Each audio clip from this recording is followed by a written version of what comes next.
রোজার দিনে হালিম খাইতে পারবো কিনা? আনসার হচ্ছে যে বাসায় বানানো হালিম অবশ্যই খাওয়া যাবে। কোনো সমস্যা নেই। রাদার সেটা অনেক ভালো একটা খাবার হইতে পারে। লাইক হালিম বিষয়টা অনেকের কাছে একটা ইমোশন।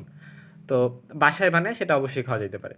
বাট বাহিরের যে হালিমগুলা থাকে এগুলার মধ্যে মেজরিটি আনহেলদি থাকে। সেখানে প্রচুর পরিমাণ তেল ইউজ করা হয়। এবং এই তেলগুলা শরীরের জন্য খারাপ। যাদের বিভিন্ন ডিজিজ আছে যেটা লাইফস্টাইল মডিফিকেশন করলে ঠিক করা পসিবল সেই সকল ডিজিজের ক্ষেত্রে তো একেবারে কমপ্লিটলি অ্যাভয়েড করতে হবে। হালিমে দেখা যায় যে মানে অ্যাকচুয়াল যে মাংস সেটা ইউজ না করে উল্টাপাল্টা জিনিস ইউজ করতেছে। বাট যদি এমন হয় যে ইউ আর অ্যাসিউরড যে এই হালিমটা যারা তৈরি করছে তারা কমপ্লিটলি হাইজেনিক ওয়েতে তৈরি করছে তাহলে সেটা ট্রাই করা যাইতে পারে। বাট বাসার হালিম ট্রাই করা সব থেকে বেস্ট। তা বাদে হচ্ছে এই যে বিভিন্ন ভাজাপোড়া আমরা খাই, বিভিন্ন চপ, বেগুনি বলি বা পিঁয়াজু বলি, অথবা আলুর চপ, ডিমের চপ, আমরা ট্রাই করব সব কিছু রোজার দিনে আমরা যেন বাসায় বানাই সেগুলা খাই। ঠিক আছে? এগুলা যদি বাহিরের মতো তো টেস্টিও না হয়, বাট স্টিল এগুলাতেই আমাদের স্যাটিসফাইড থাকা উচিত, যদি আমাদের ভাজাপোড়া খাওয়ার ক্রাভিং থেকে থাকে।